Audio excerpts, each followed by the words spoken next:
Praise the Lord. Minute with God's word. నేటి దిన వాగ్దానము.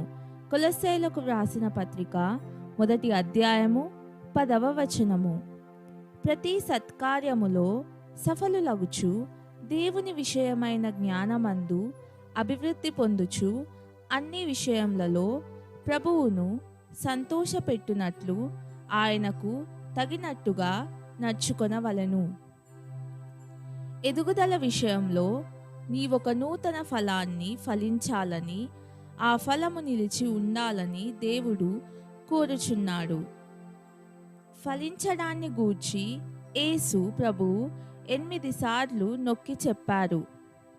అయితే మనం ఎలా ఫలించాలి? కేవలం ఆయనలో నిలిచి ఉండుటను బట్టే. ఇశ్రాయేలీయులు వారి రక్షకుడైన దేవునిలో నిలిచి ఉండలేదు గనుక వారు ఫలించలేదు. మనకు మనం, నేను తగిన విధంగా ఫలిస్తున్నానా, లేక కేవలం ఫలించని చెట్టులా ఊరికే ఎదుగుచున్నానా అని ప్రశ్నించుకోవాలి. ప్రార్థన. పరలోకమందున్న మా తండ్రి, నీ వాక్యం పట్ల, ఫలింపు పట్ల ఇంతవరకు నిర్లక్ష్యంగా ఉన్నానని ఒప్పుకుంటున్నాను. నాలో ఫలింపని ప్రతి పరిస్థితి నుండి నన్ను దూరపరచుమని ప్రార్థిస్తున్నాను.